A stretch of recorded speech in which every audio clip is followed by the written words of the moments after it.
जन्म हुआ था तब हम बहुत छोटे से थे। कितने बड़े थे?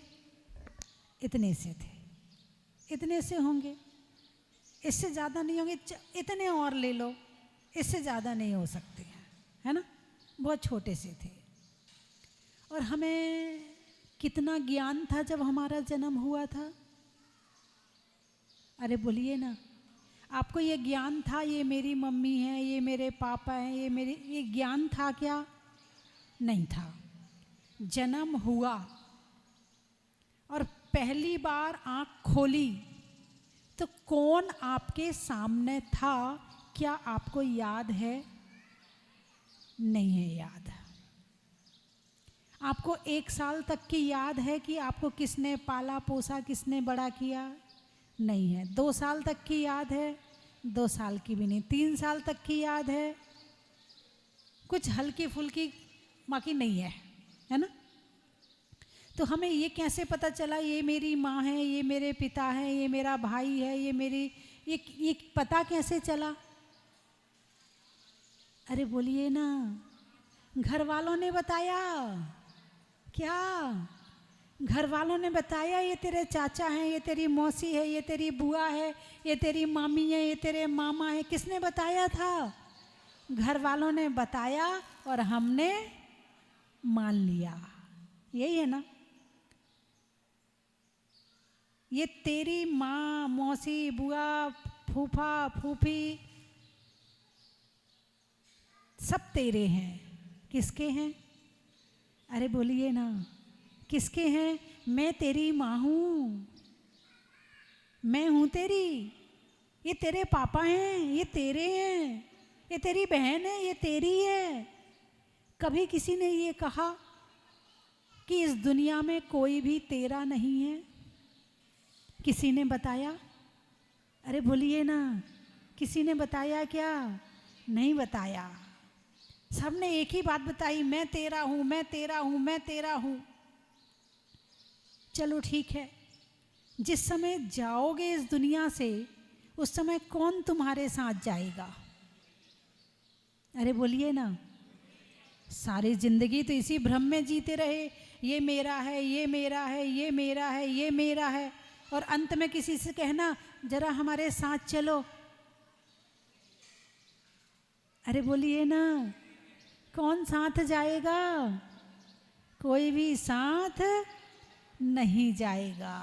तो क्या हम भ्रम में जी रहे थे?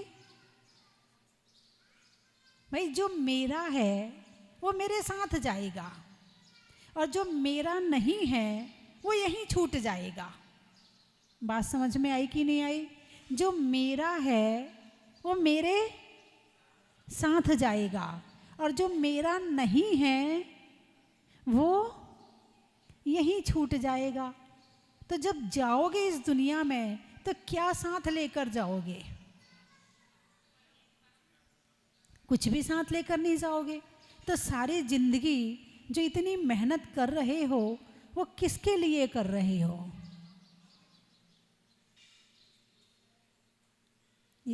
धर्म क्या है और कर्म क्या है, अब यहाँ समझने वाली बात है।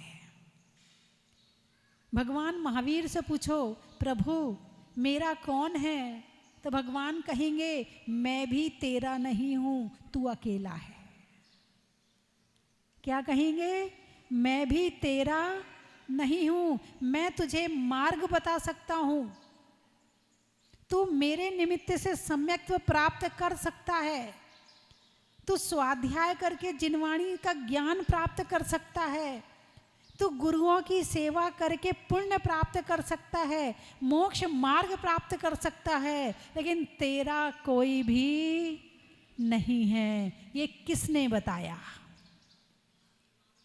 यदि जैन धर्म नहीं होता तो शायद इस बात का पता नहीं चलता।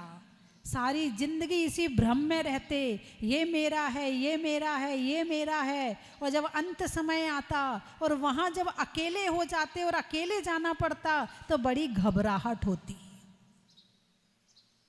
यहाँ तो तुम थोड़ी देर के लिए भी अकेले नहीं होते हो, कोई ना कोई तुम्हारे साथ होता है।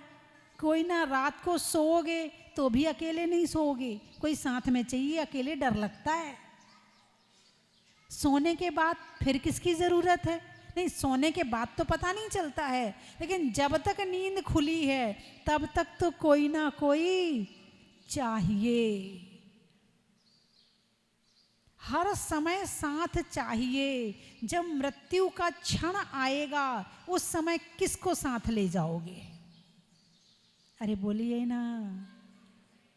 दल बल देवी देवता, मात पिता परिवार और मरती बिरिया जीव को कोई न राखनहार। कल मैंने बताया था, बच्चा साल भर पढ़ाई करता है। 50 बच्चे, 80 बच्चे, 20 बच्चे, 100 बच्चे एक क्लास में एक साथ बैठकर पढ़ाई करते हैं। पढ़ाई करने के बाद जब कुछ सवाल नहीं आता है तो एक दूसरे से पूछ भी लेते हैं। अकेले पढ़ाई में मन नहीं लगता है तो एक दूसरे के घर जाके साथ में पढ़ाई कर लेते हैं। लेकिन जब परीक्षा होती है तो कौन किसके साथ होता है? सब बच्चों को पता है कि हम साथ पढ़ाई तो कर सकते हैं, साथ लिखाई तो कर सकते हैं, लेकिन जब परीक्षा होगी तो कोई भी मेरे साथ नहीं होगा। ठीक इसी तरह से पूरा जीवन हम सबके साथ जी सकते हैं, लेकिन जब अंतिम घड़ी आएगी, परीक्षा की घड़ी आएगी, मौत की घड़ी आएगी, मृत्यु की घड़ी आएगी, तब हम अकेले ही होंगे, कोई दूसरा हमारे साथ होने वाला नहीं है। वो बच्चा तो सावधान है, उसे तो ज्ञान है इस बात का कि जब मैं जाऊंगा तो अकेला जाना है। वो प्रिपेयर, वो तैयारी इसी हिसाब से करता है कि मुझे परीक्षा अकेले ही देनी है, कोई भी मेरा साथ, बोलिए ना, कोई भी मेरा साथ नहीं निभाएगा। तो क्या आपने मृत्यु की तैयारी करी कि अंत समय कोई मेरा साथ नहीं निभाएगा? सारी जिंदगी मेरा मेरा मेरा मेरा करते रहे और सबको झूठ में और भ्रम में रखे रहे, सब एक दूसरे को भ्रम में रखे रहते हैं, और अंत समय आता है फिर घबराहट होती है, अब क्या होगा, अब कौन मेरे साथ जाएगा, अब तो मुझे अकेले जाना पड़ेगा, अब क्या होगा, मैं कैसे जीऊंगा। तो जैन धर्म इस जीवन के साथ साथ मृत्यु की तैयारी भी करवाता है। जैन धर्म यदि जीवन महोत्सव बनाने की बात कहता है तो मृत्यु को भी महोत्सव बनाने की बात कहता है। वो अकेले जीने की बात नहीं करता है, जीना कैसे है ये तो बताता ही है जैन धर्म, लेकिन मरना कैसे है ये भी जैन धर्म बताता है। लेकिन तुम जीना कैसे है ये तो समझ जाते हो, पढ़ भी लेते हो, मरना कैसे है इस बात को भूल जाते हो। और अंत भला, अरे बोलिए ना, अंत भला सब भला, और अंत बिगड़ गया तो अगला जन्म बिगड़ गया। इसीलिए मृत्यु की तैयारी करने के लिए कल भी चर्चा की थी, समाधि पाठ पढ़ते हैं, समाधि भावना पढ़ते हैं, समाधि मरण पढ़ते हैं, भगवती आराधना पढ़ते हैं, मरण कंडिका नामक ग्रंथ पढ़ते हैं। किस लिए पढ़ते हैं? केवल समाधि की तैयारी के लिए पढ़ते हैं। यदि एक बार समाधि कर ली तो तुम्हारे आने वाले सारे भव सुधर जाएंगे, और ये भव बिगाड़ दिया तो आने वाले सारे भव बिगड़ जाएंगे। यदि नीचे का एक घड़ा सीधा रखा है तो ऊपर के सारे घड़े सीधे रखे जाएंगे, और नीचे का एक घड़ा उल्टा रख दिया, अरे बोलिए ना, तो सारे घड़े ऊपर के उल्टे ही रखने पड़ेंगे, सीधे रखे नहीं जा सकते हैं। ये मनुष्य पर्याय पाई है, ये मनुष्य शरीर पाया है, केवल इसमें ही समाधि की तैयारी करी जा सकती है, नरक गति में नहीं की जा सकती। त्रियंच गति में नहीं की जा सकती, देव गति में भी नहीं की जा सकती, वहाँ भी हर चीज़ निश्चित है। लेकिन मनुष्य पर्याय में समाधि की तैयारी की जा सकती है। और इस जन्म में आपने समाधि की तैयारी कर ली, एक घड़ा सीधा रख दिया तो सारे घड़े सीधे रखे जाएंगे। और तुमने मृत्यु को बिगाड़ दिया तो तुम्हारे आने वाले सारे भव बिगड़ जाएंगे। बात समझ में आई कि नहीं आई? दल बल देवी देवता मात पिता परिवार और मरती बिरिया जीव को कोई न राखनहार। अशरण हो, कोई शरण नहीं है मेरी। यदि मेरी शरण कोई है तो 4 शरण है। अरिहंत शरणम पवज्झामि, सिद्ध शरणम पवज्झामि, साहु शरणम पवज्झामि, केवली पर्णतम धम्मम शरणम पवज्झामि। इनकी शरण में चले जाओ तो फिर तुम्हारे सारे भव सुधर जाएंगे। और इनकी शरण में जो चला गया वो अपनी आत्मा के पास पहुंच जाएगा। बात समझ में आई कि नहीं आई? तो समाधि मरण की तैयारी तो बुढ़ापे में करी जाती है। अरे बोलिए ना, जब बुढ़ापा आएगा तो समाधि की तैयारी कर लेंगे। अभी जवानी में तो खेलने खाने के दिन है, मौज मस्ती के दिन है। अरे बोलिए ना, नहीं तो कब करी जाती है समाधि की तैयारी? 8 वर्ष से प्रारंभ हो जाती है। क्यों? बुढ़ापा आएगा ये कोई गारंटी है? अरे बोलिए ना, बुढ़ापा तक तुम पहुंच पाओगे इस बात की गारंटी है क्या? नहीं है। इसलिए हर क्षण समाधि का क्षण होता है और हर क्षण साधना का क्षण होता है। इसीलिए जवानी में भी साधना करनी चाहिए। ये मत सोचो कि खाओ पियो मौज करो। अभी तो हमारे खेलने खाने के दिन है। अभी हम कौन से बुढ़े हो गए जो धर्म करें? अभी हमारा कौन सा बुढ़ापा आ गया जो हम समाधि मरण का पाठ करें? नहीं, मृत्यु और मरण का पता नहीं है, किस क्षण आ जाए, है ना? और जब आ जाएगी तो क्या पढ़ना है? दल बल देवी देवता माता पिता परिवार मरती वीरिया जीव को। वो कह रहे थे ये मेरी मम्मी है, मम्मी साथ जाएगी। ये मेरे पापा हैं, पापा साथ जाएंगे। दादा दादी मौसा मौसी बुआ फूफा कोई साथ जाएगा?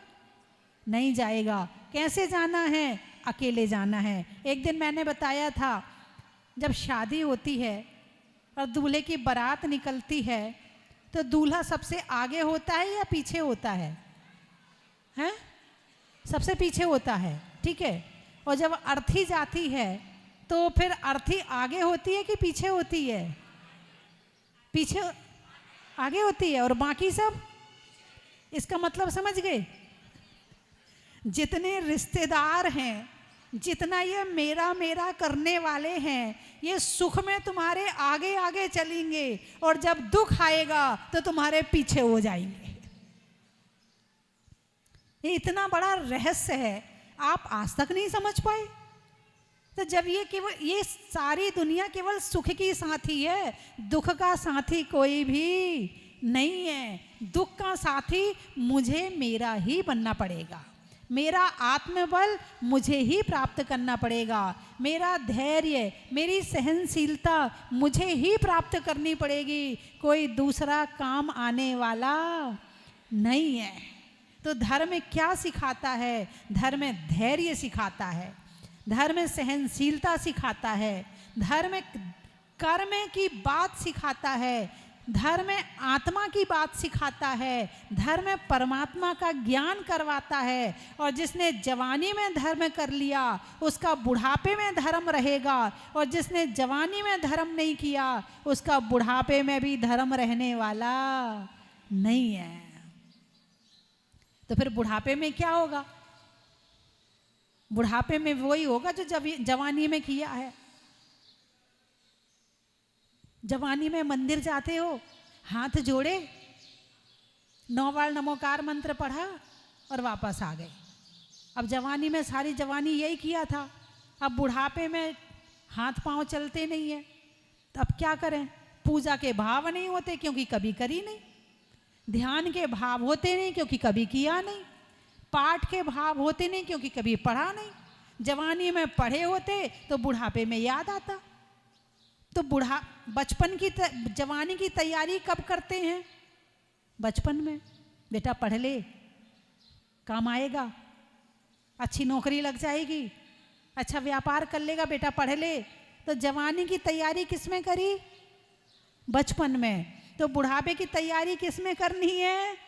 जवानी में। बात समझ में आई कि नहीं आई? बुढ़ापे की तैयारी किस में करनी है? जवानी में। और जिसने खाने खेलने में और केवल इसी में ही खो दिया, उसका बुढ़ापा बिगड़ जाएगा, और जिसका बुढ़ापा बिगड़ गया उसका मरण बिगड़ गया, और जिसका मरण बिगड़ गया उसका पूरा जीवन बिगड़ गया। आपको थोड़ा सा बुरा तो लग रहा होगा, माता जी मरण की बात कर रही हैं, कोई अच्छी सी बात सुनाओ माता जी, ये क्या मरण की बात कर रही हो? दुनिया का सबसे बड़ा सत्य क्या है? सब छोड़कर जाना है। क्या है? जब अंत समय आएगा उसको बुला दे, उसका मुंह दिखा दे, उसके उसमें प्राण अटके, इनके प्राण नहीं निकल रहे, उसको बुला दो जरा जल्दी, को गाड़ी तेज चला के जा, इनके प्राण अटके पड़े हैं, उसको बुला दे, अब जरा हलवा बना के खिला दे, अब जरा पकौड़ी बना के खिला दे। अंत समय में क्या याद आ रहा है? यही तो किया था जिंदगी में, वही याद आ रहा है। और यदि समाधि मरण पढ़ा होता, अभिषेक पूजा पाठ किए होते हैं, ध्यान किया होता, परमात्मा का नाम लिया होता, तो क्या कहते? जरा समाधि मरण सुना दे, जरा मेरी भावना सुना दे, जरा भक्तांबर सुना दे। जिससे रुचि जिसमें होगी, जिससे लगन लगाओगे, मृत्यु के समय वही याद आएगा। एक व्यक्ति था, उसने जीवन भर खूब कमाई करी और दान नहीं किया। अब अंत समय आया तो वो लकवा लग जाता है, तो वो उसका मुंह बंद हो गया, बोल बंद हो गए उसके। और उसने धन कमाया तो था, और धन कमा के जो पहले के लोग होते थे वो दीवार में गाड़ देते थे या जमीन में गाड़ देते थे, उसमें गाड़ के और दीवार ऊपर से बंद कर देते। अब जैसी तिजोरियां तो होती नहीं थी। अब वो उसका मुंह बंद हो गया। अब बेटे बड़े हो गए थे, अब वो बेटों से कहे, बेटा वहाँ धन रखा, शिखर जी में दे देना, वहाँ दे देना। अच्छा पिताजी आपकी यहाँ फोटो टांग दें? हाँ हाँ टांग देंगे पिताजी, टांग देंगे। अब बेटे समझ रहे हैं कि पिताजी कह रहे कि यहाँ धन रखा है और यहाँ तुम वहाँ वहाँ दान कर देना, और बेटा समझने तैयार, समझ तो रहा है मगर ऊपर से मना कर रहा है, क्योंकि दे दिया तो मुझे क्या मिलेगा? अरे बोलिए ना, अपने हाथ से कर नहीं पाया। वो जब भाव बने तब करने की योग्यता खत्म हो गई। क्या? जब भाव होते हैं तो योग्यता नहीं, और जब योग्यता होती है भाव नहीं। अब बुढ़ापे में जब तक अम्मा जी के हाथ पांव चलते हैं तो बहू कहती, अम्मा जी मंदिर से ना जरा जल्दी घर आ जाना, आपके बिना ये मुन्ना संभलता नहीं है। चलो बहू ने कहा, और अम्मा जी ने ना पूजा करी ना पाठ किया, हाथ जोड़े और वापस। वही अम्मा जी जब बहुत बूढ़ी हो जाती है, बहुत बूढ़ी हो जाती है, तब वही बहू कहती है, इस बुढ़िया का मन मंदिर में नहीं लगता कि 2-4 घंटे मंदिर में बैठाई। अरे बोलिए ना, है? अब अम्मा जी अच्छी नहीं लग रही, जब तक हाथ पांव चल रहे थे तब तक अच्छी लग रही थी, काम कर रही थी। अब हाथ पांव नहीं चलते तो कहते मंदिर में। अब तुमने जब हाथ पांव चल रहे थे तब नहीं कहा कि अम्मा जी पूजा कर लो, अम्मा जी वहीं थोड़ी बैठ के ध्यान कर लेना, अम्मा जी जाओ प्रवचन सुनो, तब तो काम करवा रहे थे।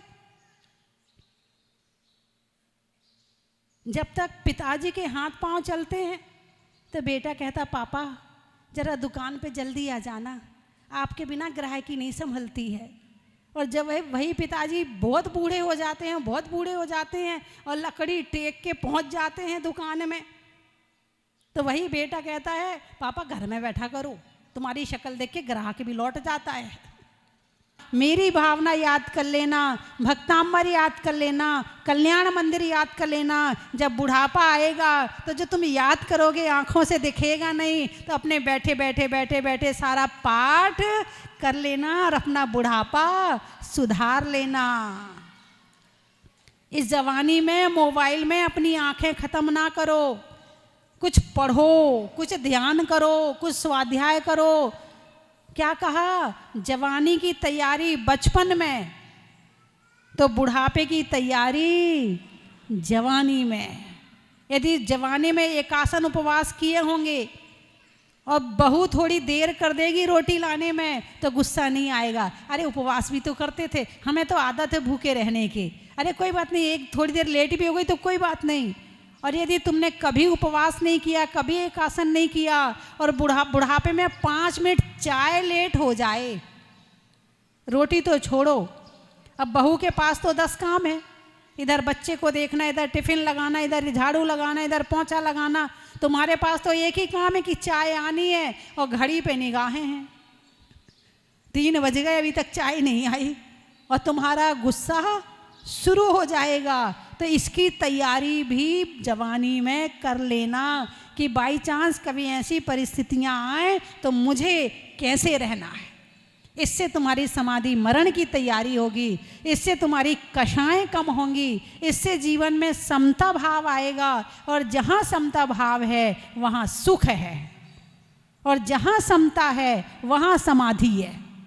क्या, जहाँ शांति है, जहाँ मन शांत है वहीं समाधि है, जहाँ समता है वहीं समाधि है, जहाँ धैर्य है वहीं समाधि है।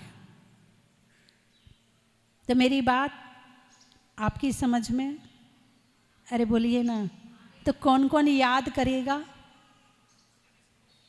याद कौन कौन करेगा? समाधि मरण, समाधि भावना, वैराग्य भावना, भक्तांबर। धीरे धीरे आप कोशिश करो। और एक बात ध्यान रखना, आप लोग ये सोच के बैठ गए हो कि मुझे याद नहीं होता, लेकिन आप याद करने की कोशिश करो। अनुप्रेक्षा, 5 स्वाध्याय के भेदों में एक अनुप्रेक्षा नाम का स्वाध्याय है। आप जितना बार बार कोशिश करोगे ना, आपके ज्ञानावरण कर्म क्षय होगा, उसका क्षयोपशम होगा, तो उससे आपको और अच्छा याद होगा। याद नहीं भी होगा तो ज्ञानावरण कर्म का क्षयोपशम तो होगा ही होगा।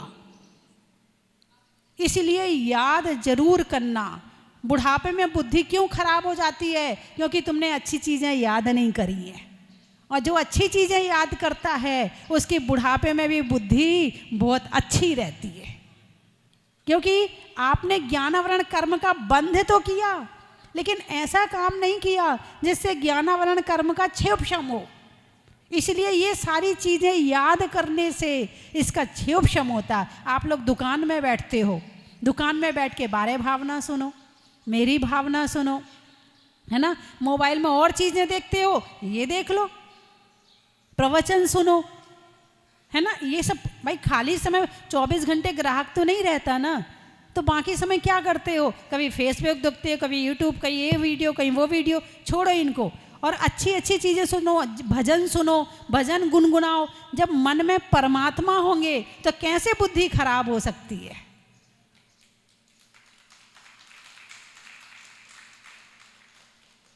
अरे बोलिए ना। तो आज से पक्का 1 लाइन रोज याद करोगे। चलो 1 लाइन, यदि आपने 1 लाइन 24 घंटे में 1 लाइन याद करी तो 24 दिन में कितनी लाइन हो जाएंगी? 24 लाइन हो जाएंगी। और 30 दिन में 30 लाइन। तो एक चीज़ में यदि 30 लाइन भी है तो 1 महीने में आपको एक चीज़ याद हो जाएगी। वो 1 लाइन याद कर लो, उसको बार बार दोहराते रहो। रोटी बना रहे हैं उसको दोहराते रहो, है ना। कपड़े धो रहे हैं उसको दोहराते रहो। तो इससे वो याद भी होगा, तुम्हारा भोजन भी अच्छा बनेगा और भाव भी अच्छे रहेंगे। ऐसा हो सकता कि नहीं हो सकता? कौन कौन 1 लाइन रोज याद करेगा? 1 महीने का नियम है, 1 महीने का, बस 1 लाइन रोज याद करना है। अच्छे से हाथ उठाओ। 1 महीने तक का नियम है, जिंदगी भर का नहीं है, केवल 1 महीने का है। 1 लाइन रोज याद करना। अब हाथ उठाओ। जो टीवी में देख रहे हैं वो भी हाथ उठा दें। अरे वाह, बहुत अच्छी बात है। चलो, आपको अच्छा लगे नियम को आगे बढ़ा लेना, नहीं लगे मुझे आके वापस कर देना। माता जी आपका नियम आप रखो, हमें नहीं चाहिए। बस 1 महीना पाल लिया हमने, हम नहीं करेंगे। लेकिन आपको इतना आनंद आएगा, जीवन में कम से कम 2-4 भजन तो याद होने ही चाहिए। कम से कम 5 भजन तो याद करो। कहीं जाओ, किसी ने कहा भजन सुनाओ, तू सुना, तू सुना। अरे वो अच्छा गाती, तू सुना, तू सुना।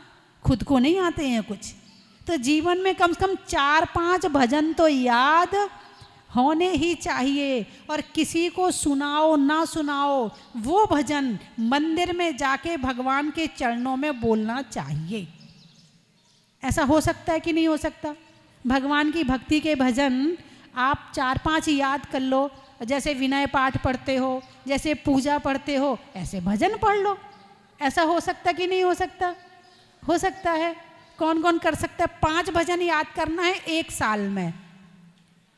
1 साल में 5 भजन याद करना है। हाथ उठाओ। 1 साल बहुत बड़ा टाइम होता है। 5, केवल 5। एक भजन में 3 पैरा कम से कम होते, 3-3 लाइनें, तो 9 लाइनें ये हो गई, 2 ऊपर की हो गई, तो 11 लाइनें होती हैं। अब 5 भजन में कितनी होंगी? 55 लाइन हो गई। तो 55 लाइन 1 साल में याद करनी है। और एक एक भजन याद होता जाए। जो पास वाले हैं वो मुझे आके सुनाते जाएं, जो दूर वाले हैं वो भगवान को सुना देना। आप सब, मैं समझूंगी आपने मुझे सुना दिया। ऐसा हो सकता कि नहीं? उठाइए हाथ 5 भजन के लिए। रिकॉर्ड करके मोबाइल में भेज देना, पंडित जी के मोबाइल में। उठाइए हाथ। 5 भजन याद करने, टीवी में देख रहे हैं वो भी उठा लें।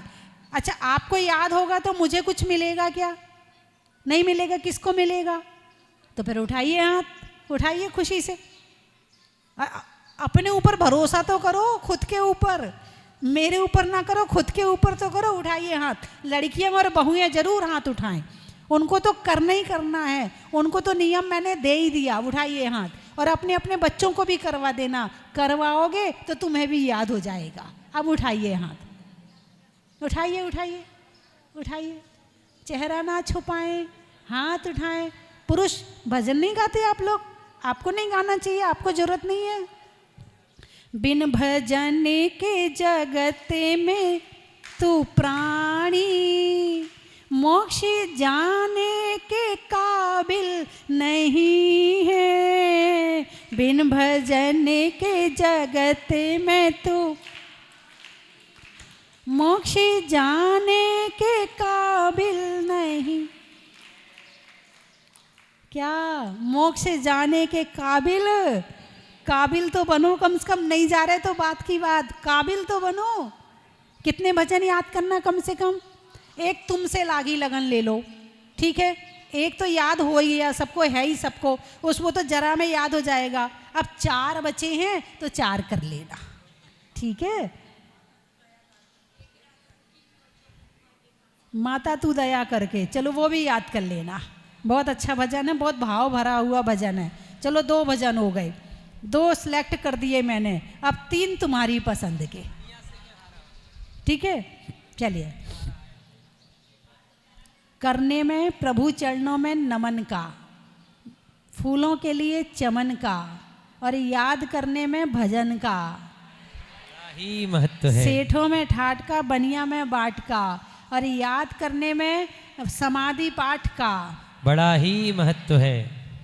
गणित में करण का, प्रभु के चरण का, और याद करने में समाधि मरण का बड़ा ही महत्व है। अनाज में चना का, पेड़ में तना का, और याद करने में 12 भावना का, वैराग भावना का। फूल में कली का, तपस्या में बाहुबली का, और आने वालों में देवली का बड़ा ही महत्व है। बैठने में चटाई का, भोजन में खटाई का, और आने वालों में निवाई का बड़ा ही महत्व है। गाने में सुर का, नृत्य में नुपुर का, आने वालों में जयपुर का बड़ा ही महत्व है। ब्यावर से भी आए। दवाइयों में डावर का, गांव में सावर का और आने वालों में व्यावर का। बड़ा ही महत्व है। चौथ का परवाड़ा। महिलाओं में कड़ा का, गर्मी में घड़ा का और आने वालों में चौथ का परवाड़ा का। बड़ा ही महत्व है। कोटा। सावन की घटा का, रसोई में पटा का और आने वालों में कोटा का। बड़ा ही महत्व है। गुवाहाटी। ट्रेन में टीटी का, घर में बेटी का और आने वालों में गुवाहाटी का। बड़ा ही महत्व है। टोंक। सब्जी में छौंक का, दिल्ली में चांदनी चौक का और आने वालों में टॉक का। बड़ा टॉक ही का। महत्व है।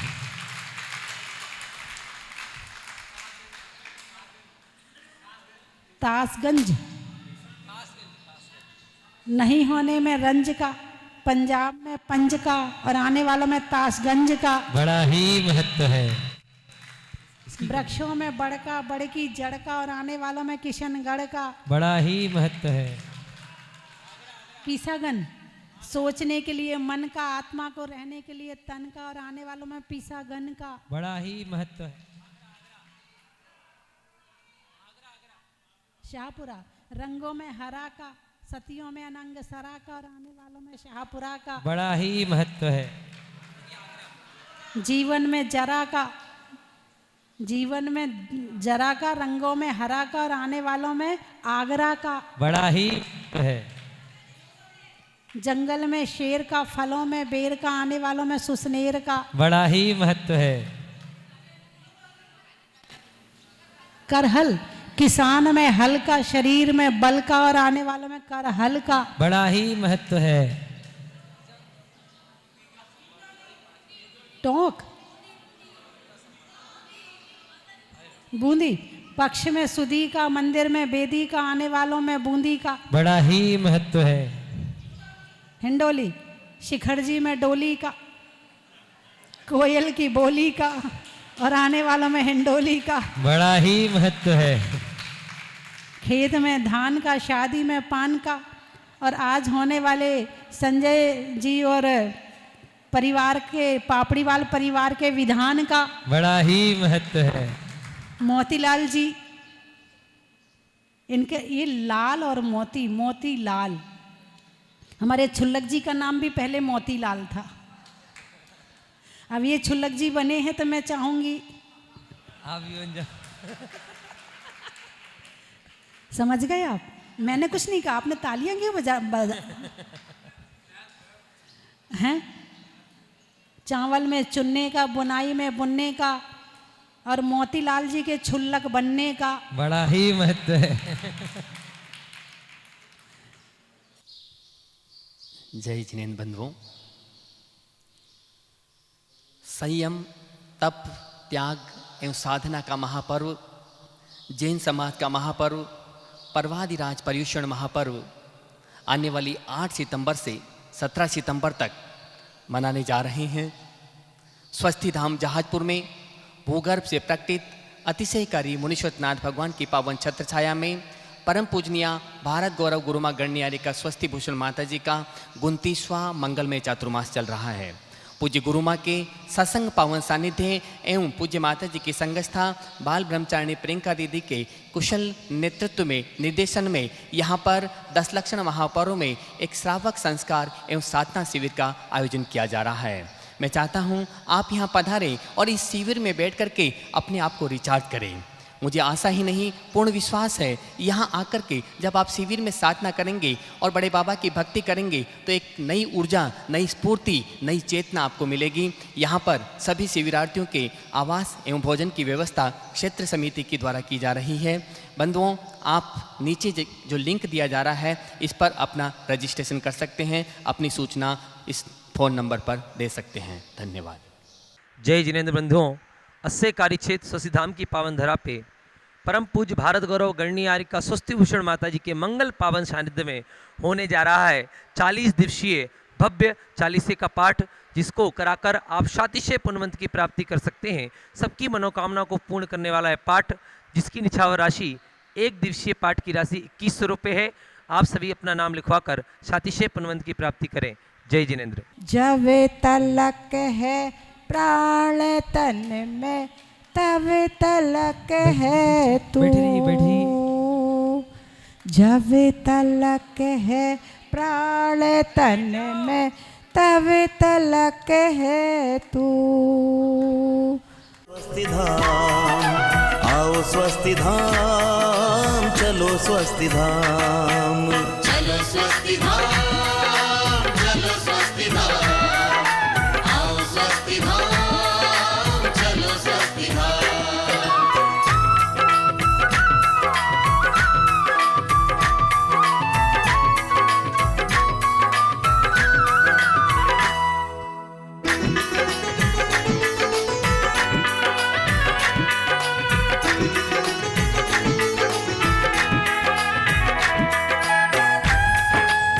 कंचन की थाल को सजाओ रे आज, रत्नों की थाल को भर लाओ रे आज। आओ आओ करे रे गुणगान आरती भगवन की, आओ आओ करे गुणगान आरती भगवन की। आओ आओ करे रे गुणगान आरती भगवन की।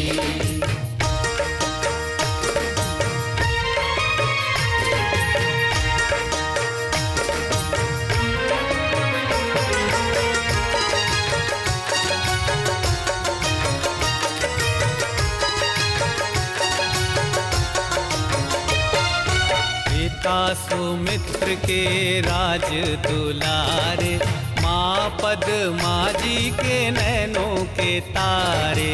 पिता सुमित्र